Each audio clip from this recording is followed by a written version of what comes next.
So today I wanted to demonstrate how I do my Drunkard's Path designs.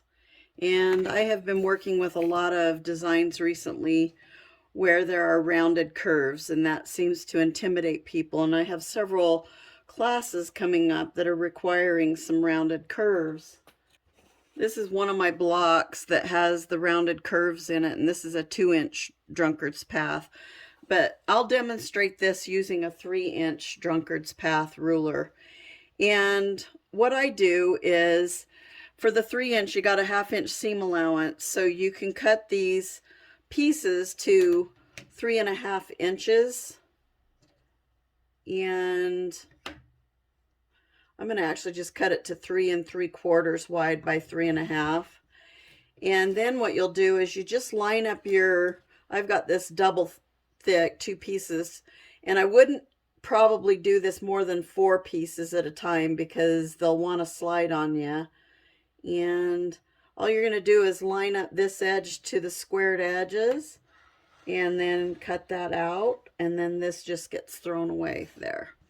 So once you've cut that out, then the other pieces that you need are, depending on what it's butting up to, is probably some white pieces. And on these white pieces, I really recommend using pieces that are wider. And the reason why is I've designed this little ruler here that has lines in it to square up your Drunkard's Path design, and I think you'll get a better block when you're doing it. I've found that's what works for me anyway.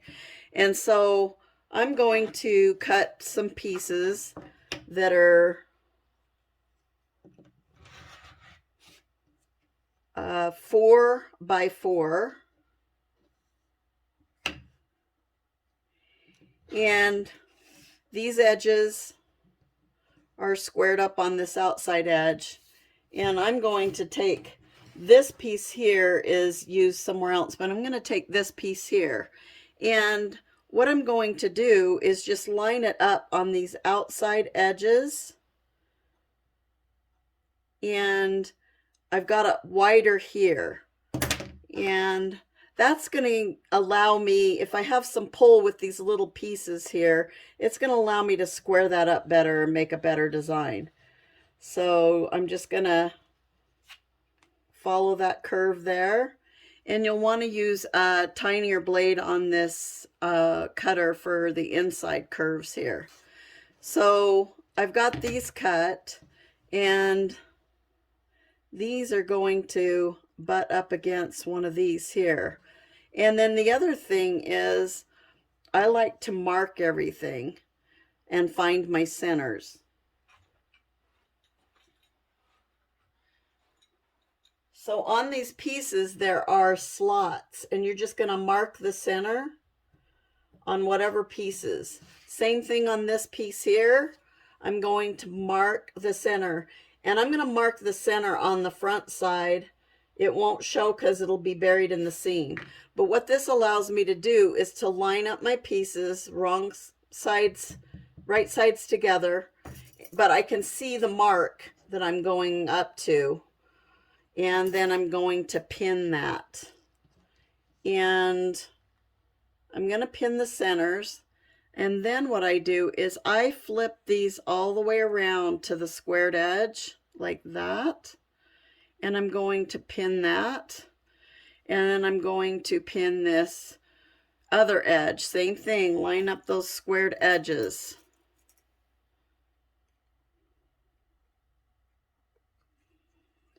And then that takes care of this Drunkard's Path. But on some of these, I use I call it a lemon peel or an orange peel piece. And I'm going to show you how I do that with these larger pieces as well. So the same thing, we're going to mark our centers.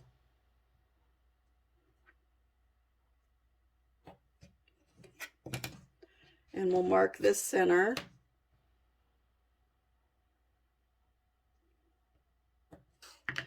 And I'm only going to sew one side on at a time, and then press that and then come back and sew the other one, and we'll show you that. Same thing though, these you want to bring that curve all the way around so it's squared on that very edge.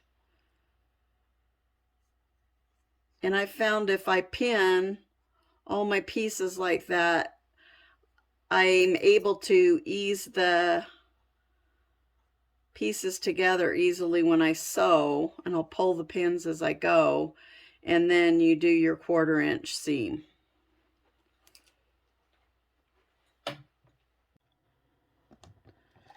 So now that I've got my pieces pinned and ready, I bring it over to the sewing machine. I have my 1/4 inch foot on there, and I'm going to set that underneath, and I'm going to start it, and before I get to that pin, I'm going to pull that pin out.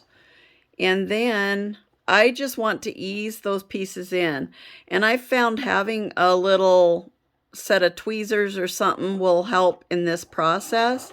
And you want this to follow right at that line, right at the edge of your 1/4 inch foot, and you can just pull it as you go and just work it in. And then as you get to the center, the same thing, you're going to pull that pin out and then just keep working in that fullness all the way to the end.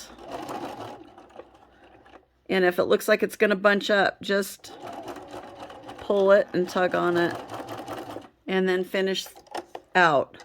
And then this was the orange peel piece, and we're going to sew that one. Same thing. We'll just get it started so that it's holding it and keeping that squared edge. That's one of the secrets, I believe. And then we're going to, I just sort of use my fingers and pull any piece that might want to fold as you go out of the way.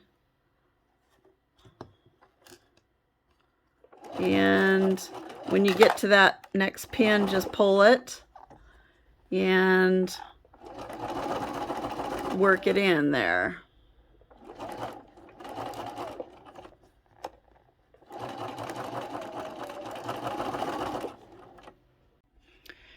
So also, I would recommend that you iron before you add your next piece on that orange peel piece.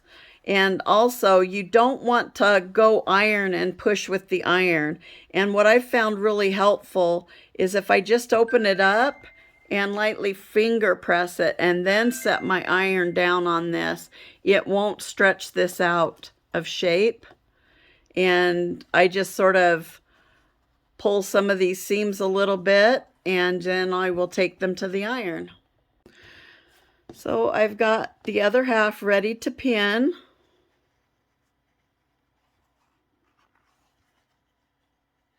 And if ever you need to mark a center, you can also, I forgot to mark that one, you can always fold your pieces and just put a crease in it to find your center real quick.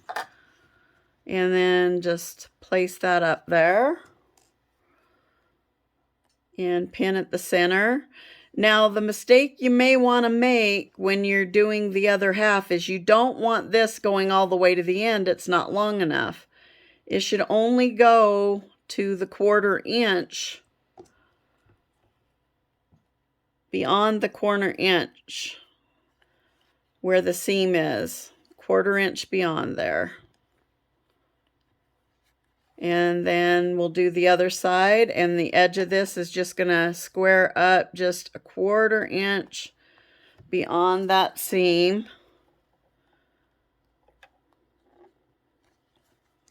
And then we're going to sew this piece. And we're going to start it and then pull that. And just work our way around.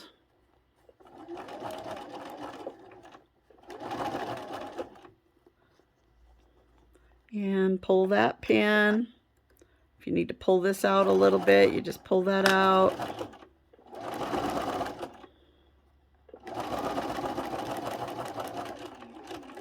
just sew it to the edge. And same thing, we're going to just sort of finger press that open, take it over to the iron, and press that. So I have my pieces all done here, and this is where I like to square it up. And on the orange peel, you can see I've got that orange peel shape, and I'm going to just lay that over and center it, and then our diagonal lines should go from point to point. And then we're going to just square this block up. And you can turn it.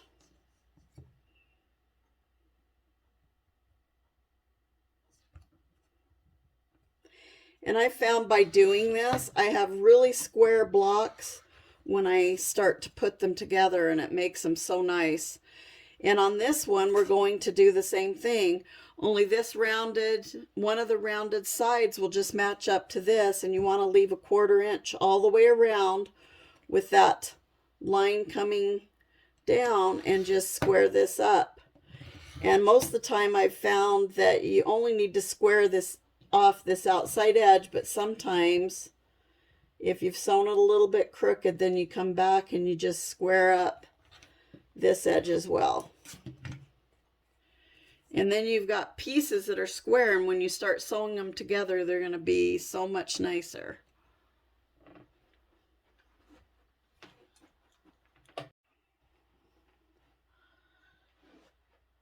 So this is an idea of what it looks like when you've got all the pieces that you need and they're all squared up.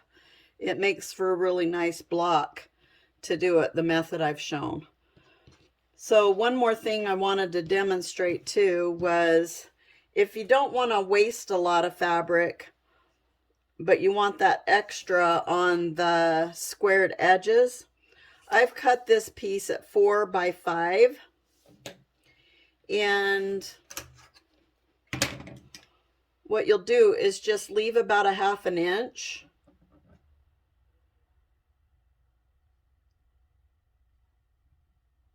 And then you're just going to cut this side here. And then you'll turn it and do the same thing. And then you've got the excess that you need. I just did the wrong curve here. Let's go this way.